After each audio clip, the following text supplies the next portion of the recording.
Oi, gente, eu sou a Jessie. E eu sou a Andresa. Bem-vindos ao Salão Comunal, o nosso podcast de Harry Potter. Nesse episódio, vamos discutir o capítulo 1 de Harry Potter e a Pedra Filosofal, O Menino que Sobreviveu. A lista de personagens apresentados nesse capítulo é grande. Nesse livro, no geral, sempre vai ser meio grande a lista, porque, bom, é o primeiro livro de todos.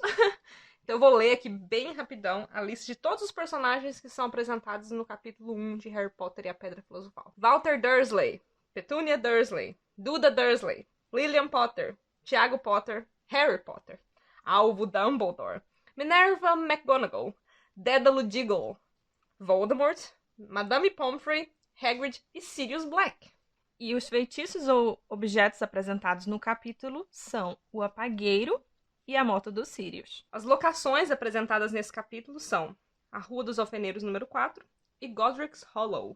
Andresa, lê pra gente o resumo do capítulo. No começo desse capítulo, passamos o dia com Walter Dursley, o patriarca da família. Ele trabalha numa empresa de brocas e durante o dia ele reparou em várias coisas estranhas acontecendo. As coisas estranhas que chamaram a atenção do Sr. Walter Dursley são um gato parado na rua, que parecia que estava lendo um mapa, pessoas usando capas coloridas e sussurrando empolgadas, um grupo de pessoas mencionando os Potter e o filho deles, Harry. Um homem o chamou de trouxa e o abraçou no meio da rua. O noticiário da noite anunciou que tinha uma quantidade considerável de corujas voando por todo o país durante o dia e que foi visto também uma chuva de meteoros no céu. Uma coisa interessante que eu queria mencionar é que no noticiário da noite, eles anunciam essa questão da quantidade considerável de corujas que estavam voando durante o dia, né? Que coruja é um animal noturno e que eles tinham visto até uma chuva de meteoros. O jornalista fala assim, algo do tipo, nem é a Noite das Fogueiras ainda, será que tem alguém celebrando antes da hora? A Noite das Fogueiras eu fui descobrir depois, também com pesquisa na internet o que era. É uma celebração muito típica de países colonizados pela Inglaterra, ou da Inglaterra mesmo. A gente sabe que a história se passa no Reino Unido, ali entre Inglaterra e Escócia, né? A Noite das Fogueiras é uma celebração que é feita no dia 5 de novembro, em comemoração a um cara chamado Guy Fawkes, que ele tentou um dia explodir o parlamento inglês, muitos anos atrás. 1000 e Guaraná com rolha. 1600 e Guaraná com rolha. Quê? Vou explicar como é que é. Esse é um termo que a gente tem lá no meu país, Minas Gerais. Quando a gente fala 1900 e Guaraná com rolha, quer dizer que é muito antigo. Porque naquela época o Guaraná era vendido na garrafinha com rolha ainda. Entendeu? Então quando eu falo que é Guaraná com rolha é antigo. 1600 e Guaraná com rolha, um cara tentou explodir o parlamento inglês com pólvora. E esse dia, até hoje, é celebrado nos países da Inglaterra e países colonizados pela Inglaterra no geral. Celebram esse dia como a Noite das Fogueiras, ou Bonfire Night, que é como eles chamam em inglês, como uma celebração, lembrando do dia que esse cara fez isso. E nessa parte aqui eu já quero fazer a minha primeira indicação do podcast. Eu queria indicar pra vocês que assistissem, caso você não tenha assistido ainda, o filme V de Vingança, que é um filme que fala um pouco sobre esse Guy Fawkes, um cara que tentou se levantar contra o governo, né? Não conseguiu, ele foi pego, foi preso e acho até morto na época. Mas é um filme que passa pela história desse cara, o Guy Fawkes. Inclusive, eles usam no filme a máscara dele, né, como um símbolo de revolução. Até hoje é um símbolo de revolução, né? Aquele grupo Anonymous, né, da internet, eles usam a máscara do Guy Fawkes como um símbolo de revolução. É interessante. E aí eu acho que essa indicação minha já dá meio que o tom pra vocês, ouvintes, do que vai ser essas indicações nossas, né? Não vão ser necessariamente relacionadas a Harry Potter. Às vezes a gente vai passar por um assunto que, nossa, olha, esse aqui é interessante. Como, por exemplo, você não conhece, às vezes, a história da Noite das Fogueiras. Agora você ficou conhecendo, com uma explicação muito mal feita da minha parte, mas ficou conhecendo. Fica aí a dica Se você quer entender melhor, vai assistir o filme. Vai assistir o filme, vai dar um Google aí na história do Guy Fawkes. Mas fica aí minha indicação, filme V de Vingança, um filme muito bom e que fala sobre o Guy Fawkes e sobre a Noite das Fogueiras. Nessa parte também eu achei interessante quando o tio Walter fala que ele foi chamado de trouxa na rua, um cara abraça ele, chama ele de trouxa, e ele pensa, seja lá o que isso signifique. E aí eu acho que seria interessante a gente falar sobre a tradução do termo trouxa, de muggle para trouxa. O termo muggle, na verdade, ele não existe, entre aspas, em inglês. É um termo que a J.K. Rowling inventou.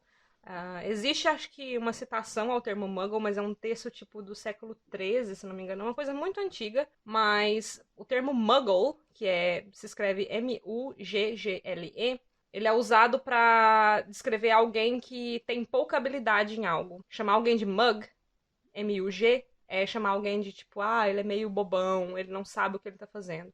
Então, na hora de traduzir, a Lia Wyler escolheu... A Lia Wyler é a tradutora, né, dos livros de Harry Potter no Brasil. Ela escolheu traduzir Muggle como trouxa, porque eu acho que tem essa conotação, né, de uma pessoa que é meio bobona, não sabe o que tá fazendo. Infelizmente, eu acho que ela podia ter escolhido uma palavra nova, inventada. Nova, é.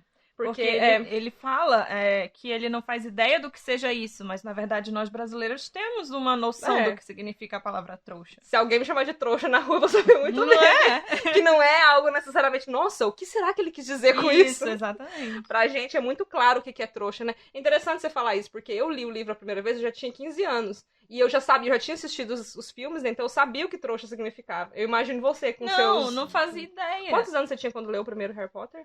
13. 13? Você lendo aquilo e você pensando, tipo... ele te chamou de idiota. Como que você não sabe?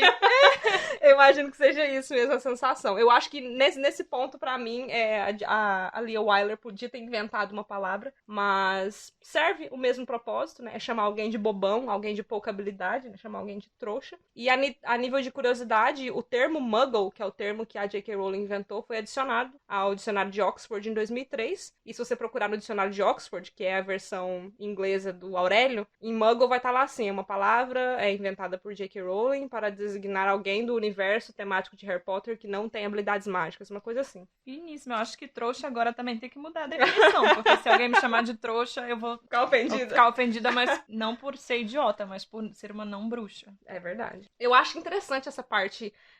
Bom, a gente pode mergulhar nisso mais a fundo depois, quando o Hagrid chama o Walter de trouxa, na hora que eles se conhecem. Mas é interessante pensar que o termo, tanto em português trouxa como em inglês muggle, significa alguém de pouca habilidade, né? Então ele já deixa a gente meio que entendendo que os bruxos acham que os trouxas, as pessoas não mágicas, são pessoas que não têm uma habilidade legal, não têm uma habilidade especial, eles se acham melhores, né?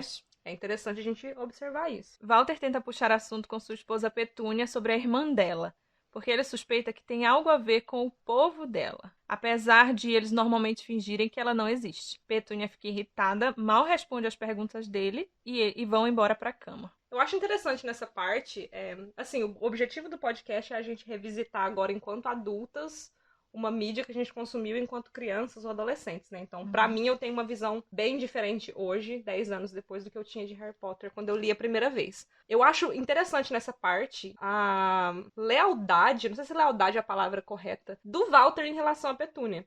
Porque nesse momento da história a gente tem que entender que o Walter já sabia que a Petúnia tinha uma irmã que era bruxa, que ele sabia que a Petúnia não gostava da irmã dela, que era bruxa. Assim, com os motivos dele, tá? Vamos só tentar entender quem é esse personagem. É um cara que ele sabia que a irmã dela não era exatamente normal, que a esposa dele não gostava da irmã. E eu gosto muito da determinação. Eu acho que determinação é a palavra. Determinação do Walter em não cutucar a ferida.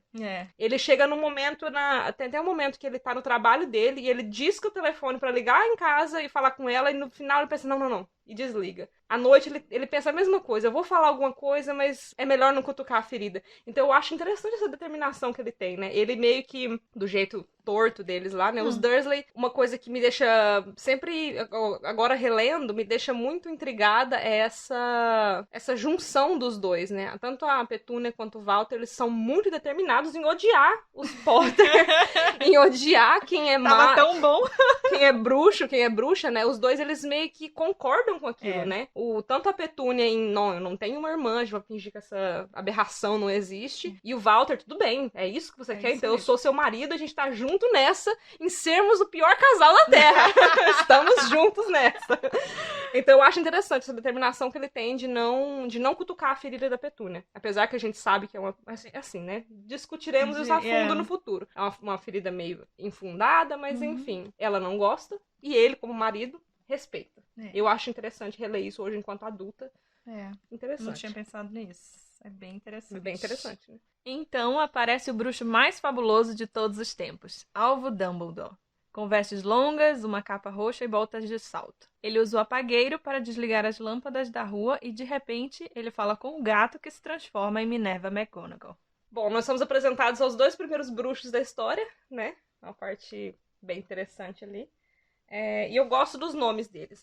O meu comentário aqui é em relação aos nomes, né? Alvo, pra quem não sabe, em inglês é albus, né? Então não tem uma tradução muito literal, mas em português a palavra alvo significa branco, né? Claro. E nesse momento aqui, não nesse momento, mas na história em geral, eles sempre falam de bruxos das trevas, né? Então, o fato de o Dumbledore ter o primeiro nome Alvo mostra ali pra gente que ele é o bruxo, tipo assim, do lado da luz, do lado, né? Do lado, entre aspas, ali certo. Bom. E do lado bom, né? Da coisa. Então é interessante que a J.K. Rowling, ela escolhe os nomes dos personagens muitas das vezes, ela escolhe o nome dos personagens muitas das vezes relacionado a quem ele é, o personagem enquanto pessoa, né, na história ali, e enquanto também a função que ele desempenha na trama. Eu tenho as minhas ressalvas. Alguns personagens eu tenho Severo? Tipo Severo. Nossa, o cara chama Severo. E ele é Severo? Uau! Quem diria, né? Mas eu acho interessante que o Dumbledore tem o primeiro nome de Alvo. E eu queria fazer um comentário também sobre o nome da Minerva McGonagall, né? O sobrenome dela não diz muita coisa, é só um sobrenome mesmo. Mas o nome Minerva, eu queria perguntar pra você, Andresa. Você sabe o que é voto de Minerva? Não. Eu ia dizer que sei porque eu já ouvi muito falar, mas pensando aqui, acho que não. Eu achei que você ia falar que sabia, e aí eu ia perguntar assim, você sabe de onde que vem o voto de Minerva? Mas levando em conta então que você não sabe, o voto de Minerva é um voto de desempate, por assim dizer. Sim, digamos verdade. Que no Big Brother, No Big Brother. duas pessoas da casa estão com votos empatados. Geralmente o voto de Minerva é do líder, ou do anjo, uma coisa assim. Uma coisa assim. Eles entendi. chamam de voto de Minerva. Voto de Minerva é comumente conhecido hoje em dia como um voto de desempate. Sempre que há uma situação de empate, a pessoa que dá o voto de Minerva é a pessoa que faz o desempate da disputa. E aí é interessante a gente citar aqui de onde que vem isso. Então, Minerva é uma deusa, tanto em Harry Potter quanto no normal. Ai, caramba, quase você cuspiu meu café agora. A Andressa tava bebendo café aqui agora, minha piada quase fez ela cuspir tudo aqui, mas ok. A Minerva é uma deusa, mas isso vocês já sabiam porque vocês já leram Harry Potter. A Minerva é uma deusa romana, que na versão grega o nome dela é Atena, né? Ela aparece na história de Orestes, que é um cara que na história dele lá, pelos motivos dele eu não vou te explicar aqui pra não ficar grande demais o podcast. Na história, o Orestes matou a mãe dele. E a Atena deu o voto de desempate. Ele foi levado a julgamento, os deuses votaram, mas acabou que ficou um empate. E o último voto era o da Atena, que ia desempatar a história. Resumo da ópera, ou da peça grega, no caso. Resumo da peça grega, a Atena desempatou a favor do Orestes, ela julgou ele inocente. O nome Minerva é a versão romana do nome Atena. Nesse momento aqui a gente é apresentado para a personagem da Minerva, e o nome dela diz muita coisa pra gente nesse sentido de ser a voz da razão, ou a voz do desempate, né? A voz da sabedoria, por assim dizer. Dessa, tô chocada. É muito legal, né? É muito interessante. Como eu disse, alguns personagens de Harry Potter eu super apoio a escolha de nome. Alguns. Eu vou levar pro meu túmulo o fato de o Severo Snape ser chamado Severo. Mas tudo bem. O nome de Minerva, pra mim, é um nome muito bem colocado na história aqui, porque a gente sabe que a Minerva é... sensatíssima. É a versão, é a tradução de fada sensata. Fada sensata. Eu queria colocar aqui que, bem nessa parte do livro, a gente começa a ver a magia acontecendo. Verdade. Que é o velho, como ele fala lá, aparecendo do nada no meio da rua, que é o alvo Dumbledore. Daí ele chega, apaga todas as luzes com um objeto prata, que é o apagueiro, e de repente um gato se transforma numa mulher. E aí a gente vê pela primeira vez a mágica acontecendo no livro. Lindo. É verdade, eu não tinha pensado. Que essa é a primeira vez que a gente vê magia, né? O apagueiro é um objeto que vai ser importante na história depois. Lá no final. Lá no final da história, o apagueiro vai ser importante. Mas é legal ele ser introduzido aqui como o primeiro objeto mágico, né? É interessante. Uma coisa interessante de notar é que Harry Potter e a Pedra Filosofal, na minha opinião, assim, quando eu leio, eu percebo que foi uma obra muito escrita à parte, por assim dizer. A J.K. Rowling não sabia que ela ia conseguir publicar esse livro, e muito menos que depois de publicada ela conseguiria dar continuação na história. Ela tinha a intenção de continuar a história, muito obviamente, mas ela não sabia se ela conseguiria. Então eu acho que Harry Potter e a Pedra Filosofal é um livro muito amarrado nele mesmo. Ele tem um começo, um meio e um fim. Se você quiser ler só o Harry Potter e a Pedra Filosofal, você consegue. E uma coisa interessante de notar aqui, que depois as pessoas muitas vezes questionam, é que quando você falou que o Dumbledore aparece do nada, né, ele não faz barulho. Muitas vezes no futuro, a gente sabe agora, né, relendo, que o que ele fez ali foi aparatar, né, ele aparatou ali. Muitas vezes no futuro, a aparatar aparatação é descrita como fazendo um barulhinho, tipo um pop. O Dumbledore não fez o pop. Porque ele é muito maravilhoso. Ele é muito maravilhoso. E essa é a questão, muita gente fala assim, em Harry Potter e a Pedra Filosofal, o Dumbledore aparatou e não fez nenhum pop. Eu vi uma teoria na internet que eu achei bem interessante, que é quanto mais a pessoa é evoluída em magia, menos barulho ela faz ao aparatar. Então o Dumbledore, ele aparata sem fazer um barulho. Então quando você vê em Harry Potter e a Ordem da Fênix, quando os gêmeos Weasley começam a aparatar, é sempre descrito que eles fazem um barulhão. Ou o Mundungo Fletcher também, é um que sempre faz um barulhão quando ele aparata. Então eu acho que, tipo assim, quanto mais avançado você fica... É meio que forçar pra gente justificar uma coisa que a J.K. Rowling talvez nem pensou. Ela não tinha pensado nesse momento que ela ia inventar a aparatação como modo de transporte de todas as pessoas. Ou que a aparatação ia fazer barulho. É uma forçadinha? É uma forçadinha. Mas eu prefiro pensar que ele é muito maravilhoso. E que ele não faz um pio. Ele não faz um pio quando ele aparata. Depois de criticar as pessoas descuidadas que estavam comemorando o desaparecimento de Voldemort de formas que até os trouxas estavam percebendo que tinha algo de diferente acontecendo, Minerva pergunta para Dumbledore se os rumores que ela ouviu são verdade. Ele confirma que Lilian e Tiago morreram, mas que, surpreendentemente, Harry, o bebê de 1 ano, sobreviveu. Nessa parte aqui eu tenho algumas dúvidas. Diga-me. Eu tava pensando que o assassinato dos Potter foi de madrugada. Antes de amanhecer, o Hagrid pegou o Harry, que era um bebezinho. Ninguém viu o Hagrid pegar ele, porque ele fala que ele pegou antes de todos os trouxas aparecerem. E aí, de manhã cedo, quando o Tio Walter vai pro escritório, todos os bruxos já sabem que o Voldemort sumiu, que os Potter estão mortos e que só o bebê sobreviveu. Mas como que todo mundo já sabe de manhã cedo, se ninguém viu? O Hagrid é fofoqueiro. A gente vai passar a Pedra Filosofal inteirinha vendo o Hagrid fazendo fofoca sem querer. É verdade. Foi o Hagrid, inclusive, foi o Hagrid que falou pra Minerva que o Dumbledore ia pra lá. Viu aí? Foi ele. O que eu vejo muita gente questionar é que a gente sabe dessas datas por algumas dicas, né? Depois é mencionado, no futuro, na história, é mencionado que os Potter morreram na noite do 31 de outubro, que é a noite do Dia das Bruxas. Sim. E também, mas logo no começo aqui a gente já pega mais ou menos essa dica, porque ele fala, o cara do jornal, eu mencionei, fala, né, que eles, tem gente comemorando a Noite das Fogueiras antes da hora. O que muita gente questiona e que eu vejo falar é tipo, nossa, é meio que um furo na história, porque se os Potter morreram na noite do dia 31 e a gente passou o dia todinho com o Walter, o que o Harry tava fazendo esse dia inteiro, entendeu? Na minha opinião, o Hagrid tava lá na cabana dele, dando papinha na boquinha do Harry, bebê Harry. Coisa mais fofa. Outra coisa que eu anotei aqui pra falar, justamente isso. Porque o Hagrid demorou um dia inteirinho pra levar o Harry. Porque a gente sabe que Godric's Hollow fica no lado oeste da Inglaterra. A gente sabe isso? A gente sabe. Ai, agora eu sei.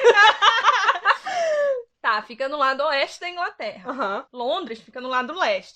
E aí mas ele não mora em Londres, eles moram em Surrey. Onde que fica Surrey? Quase em Londres. É quase Londres. É um distrito de Londres. Tá bom, eu não sabia. Tá. E aí eles passaram em Bristol, que fica no meio do caminho. É que ele fala que ele dormiu em Bristol, ele dormiu. Né? Então, eu tava vendo que mesmo se Godric's Hollow fosse na ponta do lado oeste, de carro dá 6 horas pra Londres. Entendi. Como é que ele demorou um dia inteirinho pra... Eu tenho esse meu headcanon particular. Headcanon... eu vou ter que explicar o que é headcanon. Vai. Vamos começar a explicar uns termos aqui, tá? Headcanon... primeiro eu vou explicar o que é canon. É mais fácil. Canon é o cânone. O que tá escrito nos livros. O que tá escrito nos livros é a verdade, entre aspas, né, da história. Por exemplo, canon... está no cânone das histórias de Harry Potter de que os Potter foram assassinados no dia 31 de outubro. Isso é canon. O headcanon é algo que os fãs, no geral, inventam ou pensam e, tipo assim, aceitam que aquilo é verdade. Fontes da minha cabeça. Fontes, vozes da minha cabeça. Então, os fãs têm esse termo que chama headcanon, que é algo que os fãs criaram, que cabe na história, porque às vezes não é falado na história, mas a gente inventa uma história que cabe ali, né? A gente inventa uma explicação que cabe ali na história. E isso é chamado de headcanon. Vou dar um exemplo aqui agora. O meu headcanon, pra esse dia 1 de novembro todinho, que o Harry passou longe, é de que o Hagrid estava cuidando dele. Com o Dumbledore, na minha opinião. O Hagrid e o Dumbledore estavam juntos. O Hagrid foi lá, tirou o Harry. E o Dumbledore, eu acho que sendo o sensato seria, naquele momento, levar o Harry num médico, né? Num médico bruxo, no caso. Sim. Mas num médico, porque o pai e a mãe morreu. O menino explodiu. O menino com a testa rachada. O menino com a testa rachada. achado, o sensato seria que o Dumbledore tivesse alguém, ou ele mesmo, né, porque ele é um bruxo poderoso, pra avaliar a situação. O menino tá sadio, tá com a perna quebrada, um braço quebrado, alguma coisa assim, né? Então, o meu headcanon é esse. Faz que sentido. o Hagrid tirou ele da casa, lá em Godric's Hollow. Junto com o Dumbledore, eles levaram ele pra um Mad Bruxo, alguma coisa assim. E aí, o Dumbledore apareceu primeiro do que o Hagrid, não sei porquê. Mas, assim, o meu headcanon é esse. De Porque que ele aparatou eles e o Hagrid e o Hagrid tinha que viajar de moto, porque a gente tinha que falar da moto dos Sirius. Não é. Mas esse é o meu headcanon, de que ele passou o dia inteiro Faz cuidando sentido, do Harry. gostei.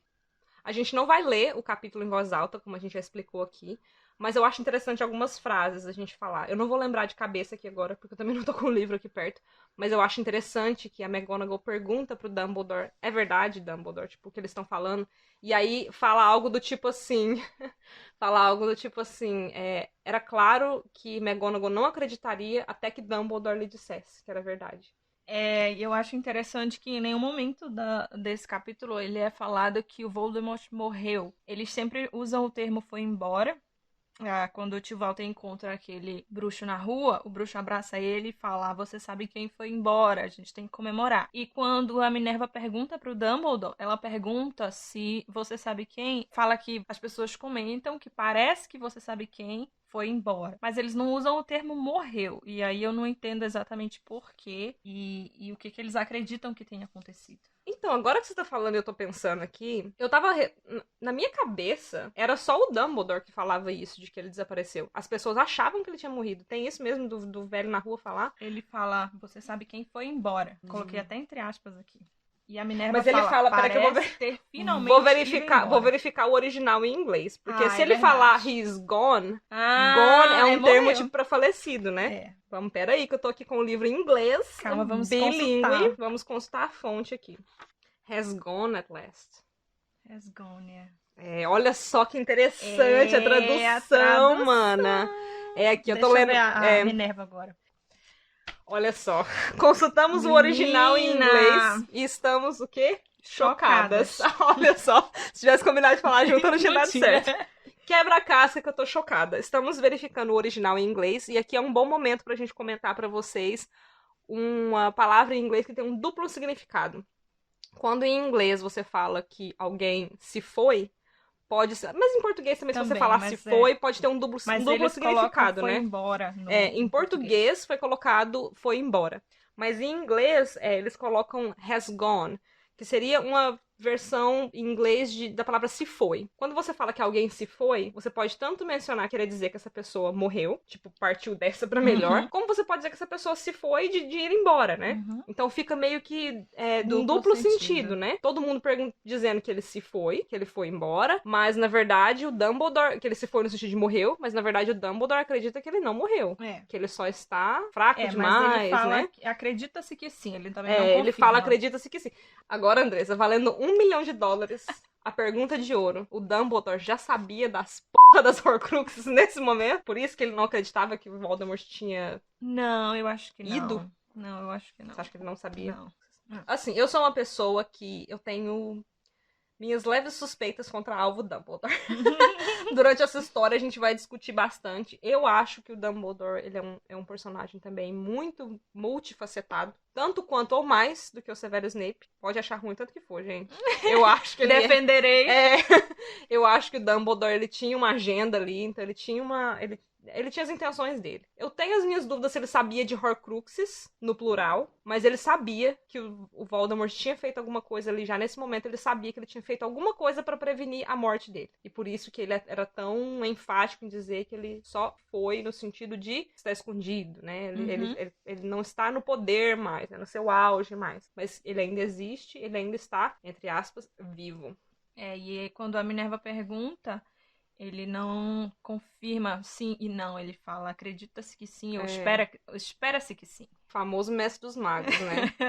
Esfinge que chama. Solta o enigma e vai embora. Outra coisa que eu coloquei aqui, como que o Dumbledore fala que passou por várias festas se ele aparatou? Ele fala que ele passou por várias festas de comemoração no caminho do Rua dos Alfeneiros. E ele foi aparatando, então eu acho que foi durante o dia, ele foi passando. Ele foi aparatando pelas festas. Pelas festas, né? Eu acho que é mais tipo uma... Ou talvez ele tava com o Hagrid e o Harry, né? Como tu falaste. Eu acho difícil. Não, agora eu acho difícil que ele tenha passado com o Harry pelas festas. Ah, sim. Não, foi depois. Eu acho que ele passou... Eu acho que o passar aqui, no caso, é só uma expressão. Tipo assim, eu passei pela festa. Uhum. Ele, aparatou na festa e desaparatou em outro lugar, enfim. Mas eu duvido muito que ele teria levado o Harry. Não, com certeza. Porque muita gente... Com mensagens da morte soltos por aí. Não, e nem só isso. Eu acho que as pessoas assediariam o Harry, né? Só o fato também. de ele estar ali pra entregar... Bom, e a festa é por causa dele. Vamos pro próximo tópico, porque aí a gente já entra nessa questão aqui. Dumbledore comenta que Hagrid está atrasado e que ele está ali pra entregar Harry aos cuidados dos tios. McGonagall fica indignada e os dois discutem brevemente sobre o porquê de Dumbledore achar que é melhor pro Harry ser criado pela família trouxa. Então, era nisso que eu queria entrar. Eu acho difícil que o Dumbledore tenha levado o Harry nas festas justamente por isso. Porque o motivo dele deixar o Harry com os Dursley é pra evitar... Um dos motivos, né? Como eu disse, o Dumbledore ele tem a agenda dele. Um dos motivos é evitar que o Harry seja assediado durante a vida inteira. Verdade. Por ser famoso, por ter derrotado, né, o Lorde das Trevas. Lorde das Trevas, né? McGonagall, voz da razão, provando como que ela mereceu o nome de Minerva. Mereceu o nome de Minerva sendo a voz da razão. Tipo, você tá maluco? Você tá gagá?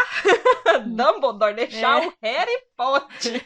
O Harry Potter. Com essa família. Com essas pessoas aqui. Eu acho interessante também a gente ver a determinação, como eu falei, da determinação do Walter no começo. Eu acho interessante a gente ver a determinação da McGonagall nesse momento. A gente é apresentado pra personagem dela como uma pessoa determinada. Ela passou o dia inteiro do lado de fora da casa, observando. O próprio Dumbledore aponta, ele fala, você podia estar comemorando, você podia, sei lá, tá tomando um chá, fazendo qualquer outra coisa. E ela passou o dia inteiro sentada num muro, observando a casa dos Dursley, porque ela sabia que o Dumbledore ia levar o Harry pra lá. E ela tava preocupada. Ela não sabia que o Harry ia pra lá, pra aquela casa e pra aquela família. Por que não? Porque ela fala no livro que não. Quando ele foi pra lá, então. Porque o Hagrid contou pra ela que o... Ah lá, fofoqueira! Exato, O Hagrid contou pra ela que o Dumbledore ia pra lá. Não disse que horário e nem porquê. Ele só disse que o Dumbledore ia pra lá. Mas a Minerva é inteligente. Ela juntou 2 com 2 e viu que dava 5. Só que quando ele viu que dava 4.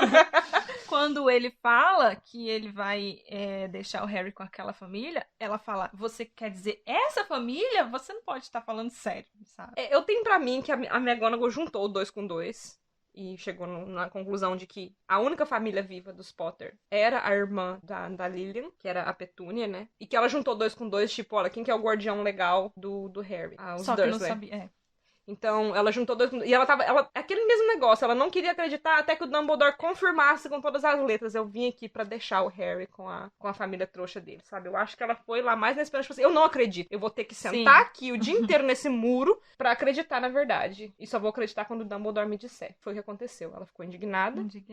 E mais ainda porque, além de só deixar o Harry, ele só deixou o Harry com uma carta explicando por que ele estava deixando o Harry. Era Gente tudo. do céu, bate na porta, que custa, né? Mas pois é, deixou o Harry com uma carta. É isso mesmo. Foi só o Harry e uma carta. Então a gente chega no final do capítulo, né? Que é a última parte. Hagrid chega com o bebê Harry numa moto voadora. Como resultado do encontro com Voldemort, ele tem uma cicatriz na testa que Dumbledore diz que não consertaria nem se pudesse. Eles o deixam na porta dos Dursley com uma carta explicando o porquê de ele estar ali.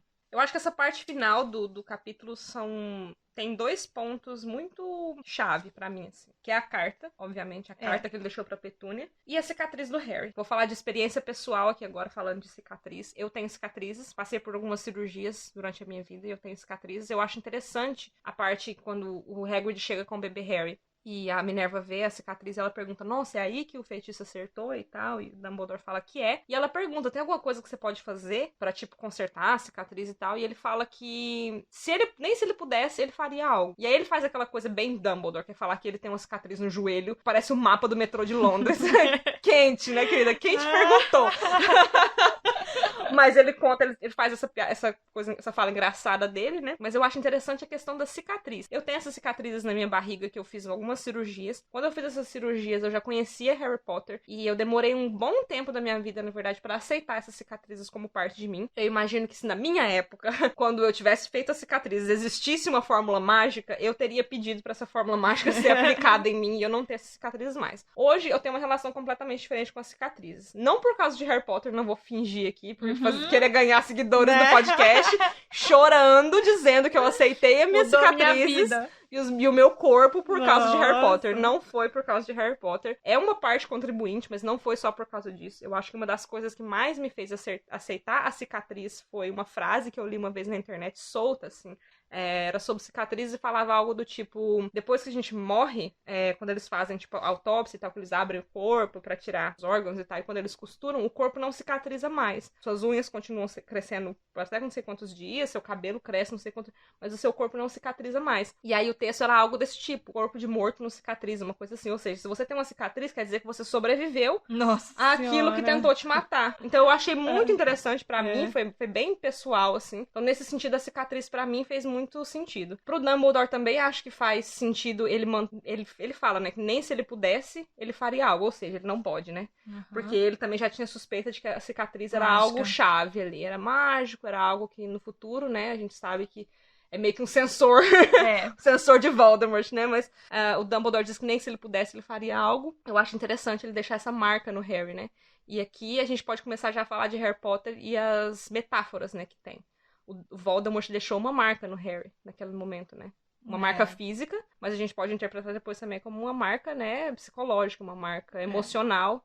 O Voldemort matou os pais do Harry naquele dia. Então, é uma marca que o Voldemort deixou nele, né? Não só física na testa, como uma marca emocional também. Ele deixou o Harry órfão. Eu acho muito interessante essa parte. E a carta, hein, mano? A carta da Petúnia. Eu queria que a J.K. Rowling liberasse no Pottermore o conteúdo da carta da Petúnia. Porque eu paro pra pensar assim, como que você explica numa carta? Então, sua irmã morreu e agora você vai ter que criar essa criança aqui. É isso. Beijos, Dumbledore. É isso que tinha na carta? O que você acha que tinha na carta? Conta pra gente, Andresa. Cara, não faço ideia. Se você tivesse que explicar com as suas próprias palavras, se coloca no lugar do Dumbledore, como você explicaria? E depois ele lembra ela, né, do conteúdo da carta em um outro momento do livro. Em Enigma do Príncipe. Ele lembra ela do conteúdo da carta. E aí ela reage de uma forma assim, e aí muda de ideia, e tem que ser uma coisa muito forte. Então, a gente descobre depois, no último livro de Harry Potter, que essa não é a primeira vez que o Dumbledore escreve uma carta pra Petúnia, né? A Petúnia... Como eu disse, esse podcast tem spoilers, né? Vamos falar de algo ali bem à frente, que é Harry Potter e as Relíquias da Morte, o último livro. No final desse livro, a gente descobre que a Petúnia, quando a Lilian descobriu que era bruxa e ela foi pra Hogwarts, a Petúnia escreveu uma carta pro Dumbledore pedindo pra ser aceita em Hogwarts, né? E o Dumbledore respondeu pra ela dizendo que não era possível, porque ela não era bruxa e Hogwarts era uma escola para bruxos e bruxas, né? E esse é um grande ressentimento na vida da Petúnia. É interessante a gente ver que é algo que a gente vai descobrir só 7 livros depois, né? Que ela ressentia a Lilian, não só pela Lilian ser bruxa, mas por ela não ser bruxa, né? Eu acho que é um ressentimento muito mais de por quem a Petúnia é do que por quem a Lilian é. Ela faz esse jogo de, a Lilian é uma aberração. A Lilian era uma bruxa, mas na verdade o problema não era esse. O problema é que era ela normal. Ela não era. Ela não era uma bruxa. Eu leio muito mais assim, sabe? Então não é a primeira carta que o Dumbledore escreve pra Petúnia. Não é a primeira carta de que a gente não sabe o que o Dumbledore fala. Mas eu tenho pra mim que ele falou algo. Eu li uma vez, tipo um headcanon, né? Mais uma vez a gente fala de headcanons aqui. Eu li uma carta, tipo, fake, que um fã escreveu, como se fosse tipo uma fanfic mesmo. Eu achei muito bonita a carta. Eu não vou achar ela agora, porque tem muito tempo. Mas uma frase que eu achei muito legal era que ele falava assim na carta... Eu lembro que muitos anos atrás você me escreveu uma carta pedindo pra entrar em Hogwarts e eu te disse que não era possível porque você não tinha magia em você. E eu tô aqui na sua porta agora deixando um pedacinho de magia pra você ter magia na sua vida. Massa, Meu né? Deus, me arrepiei. E ele falava assim, na sua porta agora eu tô deixando um pedacinho de magia pra você cuidar. Você me disse um dia que você queria ser mágica e eu tô deixando a magia aqui com você agora. Cuide bem dela. Meu Deus. Massa, né? E ela não o fez, né? Não fez, né? Mas enfim, foi lindo. Era bem bonita essa carta, se eu pudesse achar ela hoje. Talvez eu procure na internet, eu ache. E eu acho que é um bom momento pra gente comentar que a gente acabou o resumo do episódio. É um bom momento pra gente comentar que a gente tem um Instagram. Sim! E lá no nosso Instagram a gente vai postar memes. A gente vai postar frases legais de Harry Potter. Vamos sempre gravar. que tiver um novo podcast, vai estar lá. A atualização vai ser postada lá, a gente vai postar stories. Então, se eu achar essa carta, eu vou procurar ela depois. Eu vou traduzir, vou dar os créditos pra quem escreveu a carta. E eu vou postar lá no Instagram. Então, sigam o nosso Instagram, que é instagram.com/Salão Comunal Podcast. Sem tio no ar, porque no Instagram não existe tio. Mas procurem lá. Salão Comunal. @Salão Comunal Podcast. Nós vamos postar vários conteúdos relacionados a Harry Potter. E vocês vão ficar sabendo dos episódios novos que vão ser lançados através do nosso Instagram. Mas uma coisa interessante da gente comentar também, antes da gente terminar esse episódio do podcast, é que as coisas que a gente só pensa depois de adulto, né? Quando eu li a primeira vez Harry Potter, eu tinha 15 anos, então eu tinha uma visão muito fechada, assim, de mundo, né? Porque eu era uma adolescente de 15 anos. Uhum. Mas uma coisa que eu achei interessante, depois de adulto, pensar. Primeiro de tudo, você falou das locações. Onde que é Surrey mesmo que você falou, Andressa? Onde É um fica... distrito de Londres. Onde fica a Rua dos Alfeneiros número 4, né? Fica num distrito de Londres. Em dia 1 de novembro. Final de outono, começo de inverno. O Dumbledore deixou uma criança de 1 ano e 3 meses na porta da casa dos Dursley no final do outono, começo de inverno. É uma média de 4 graus centígrados que faz à noite nessa época do ano em Londres. O Harry teria morrido de hipotermia se essa história fosse verdadeira, tá? A gente pode fazer aquela forçada básica, né? Mas ele é um bruxo. Vamos fazer aquela forçada básica. O Dumbledore jogou um feitiço na cobertinha do Harry, porque fala, né, que ele tava enrolado numa cobertinha. O Dumbledore jogou um feitiço nessa cobertinha e a cobertinha manteve o Harry quentinho a noite inteira. E por isso que o Harry não morreu de hipotermia, tá? Vamos deixar essa justificativa. Mas fala no livro que a brisa bateu. Olha aí, e mexeu a carta, né? Mexeu a carta e mexeu com a temperatura interna da criança também. Mas não, porque tinha feitiço na cobertinha. Mantinha encantada do Harry Potter. A gente não pensa nisso quando a gente é criança. Eu com 15 anos eu não tinha pensado nisso. Como que... ele simplesmente o Harry não tem família mais, vamos deixar ele com os Dursley. Eu sou uma pessoa hoje que eu vivo em um relacionamento estável com uma outra pessoa. Eu fico pensando na reviravolta que seria na minha vida se me deixasse uma criança na porta pra eu cuidar. Menino. Mesmo que fosse um parente meu. Gente, criança custa caro. O Dumbledore jogou esse menino lá na porta. Plot, tá aqui, ó. Que o filho é teu. Toma que o filho é teu. Sabendo que os Potter tinham dinheiro no Gringotts. Nossa, é mesmo. Não deu uma ok, ajuda. vamos. A gente sabe que os Dursley são um lixo de ser humano. Que eles são horríveis, que eles não deviam ter tratado o Harry como eles trataram. Mas o Dumbledore foi um filho da puta de deixar essa criança sem um centavo, sem um galeão no bolso, pros Dursley se virarem com a educação, com a alimentação, com roupa do menino. Não que eles tivessem feito. Eu acho que eles não fariam, também concordo. Não justifica também o tratamento que eles deram pro Harry. Sim. Porém, que foi um movimento ali meio filho da p*** do Dumbledore, foi um movimento filho da p*** do Dumbledore. Sem pensar muito nas consequências. Como eu disse, a gente não vai ler o capítulo, por assim dizer, mas eu acho que uma frase ou outra não vai machucar, né? Será que a J.K. Rowling vai processar a gente por causa de uma frase? Se chegar o boleto, eu vou fazer egípcio, não conheço. Nunca nem vi. Mano, lê pra gente qual a frase marcante que você acha desse episódio, desse capítulo. Desculpa. Vamos lá. Vão escrever livros sobre Harry. Todas as crianças no nosso mundo vão conhecer o nome dele. É uma frase, eu acho que a J.K. Rowling escreveu, eu imagino ela escrevendo no caderninho dela e pensando assim, nossa, se der certo. Se der certo! Vai ser muito massa. E foi! Então, eu acho que não tinha como a J.K. Rowling saber que realmente essa frase dela seria profética, né? Porque ela lutou muito, a gente sabe que a gente sabe que ela brigou muito pro Harry Potter ser publicado. Acho que foram 12 editoras, né, que negaram o manuscrito de Harry Potter antes da Bloomsbury, né? Antes da Bloomsbury aceitar publicar ele no Reino Unido. Mas eu gosto de imaginar essa pessoa sonhadora. A J.K. Rowling, tipo, nossa, sonhando. Nossa, imagina se ele realmente for um menino famoso, que todas as crianças no mundo vão conhecer o nome de Harry Potter. Eu peguei aqui o livro da Andressa pra ler, e justamente no livro dela tá marcada a mesma parte que eu quero ler. Pra muita gente é significativo a frase de abertura, né, do Harry Potter, que é o senhor e a senhora Dursley, da Rua dos Alfeneiros, número 4. Pra mim, é muito mais significativo o finalzinho do primeiro capítulo. Pra mim, quando eu li pela primeira vez, eu lembro que eu arrepiei, assim. Que é a parte que o Harry foi deixado na porta, e aí ele fala, né, Harry Potter virou-se dentro dos cobertores sem acordar.